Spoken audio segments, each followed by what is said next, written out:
2,672 Chinese miners are finding relocation difficult in Southeast Asia. According to a recent report, cryptocurrency miners from China have been flocking to regions in Southeast Asia like Vietnam, Myanmar, and Cambodia. However, a relocated Chinese miner based in Cambodia says miners trying to find safe havens in other Southeast Asian countries are having difficulties and losing money every month due to residents complaining and unreliable power. Chinese miners who relocate are finding other regions located in Southeast Asia more difficult. Mining in China is still allowed, but there have been rumors of government crackdowns, and because of the speculation many mining operations based in the country have begun to relocate. Some operations who still seek out cheaper Chinese electricity tariffs moved to the border towns in Yunnan. But lots of Chinese miners have relocated to other areas in Southeast Asia like South Korea, Vietnam, Cambodia, and Myanmar. Although government officials and residents living in these regions have been giving miners a hard time, according to a relocated miner named Zhang Han. Zhang relocated to Cambodia from China and found that local rent is quite cheap. A 500 square meter large shack only charges 500,000 riel, $100. Per month, and you can hire 2 local young laborers at the cost of only $100. But Cambodian mining operations have posed other problems for Chinese miners. Zhang says that he had miner friends that already occupied the suburbs of Cambodia and Myanmar. He did the math and found areas in Southeast Asia still offer much cheaper electricity than other countries worldwide. However, the miner explains he is not too happy with the move and states, "I really regret it." At first, Zhang found that Cambodia was expensive in some areas of operations, but less expensive in other areas when compared to other regions.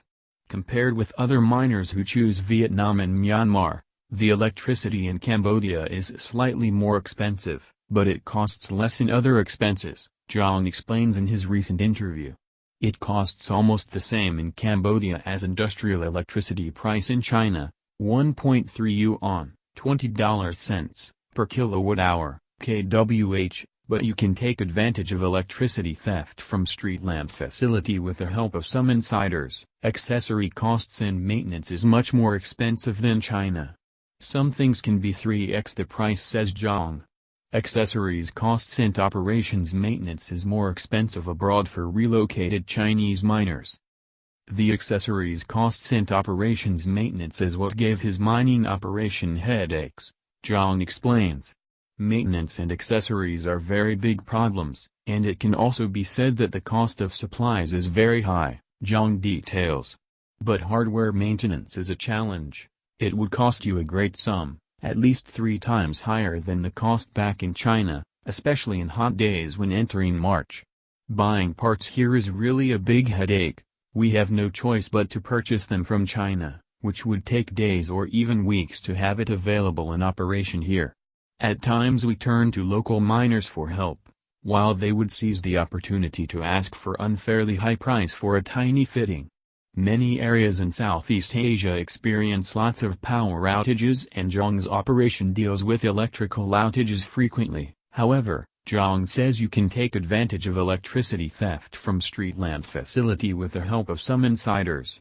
Chinese miners also face unfriendly local competitors and residents who might report electrical theft. Zhang further realized that Cambodia suffered from significant power outages where there is no electricity for a whole day or even longer. The miner says in order to mitigate the problem, if an operation happens to have a connection with a power company insider, they can steal power from a nearby streetlight. However, local residents may report this method to the authorities, and Zhang says residents are not too friendly towards Chinese miners right now.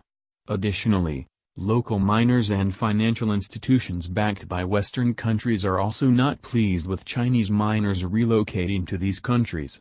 Apart from the local residents and miners, institutions funded by Western countries are also unfriendly to us. They are all trying to squeeze us out of here, and I'm considering that. John concludes, what do you think about relocated Chinese miners having issues in other areas of Southeast Asia? Let us know your thoughts on this subject in the comments below.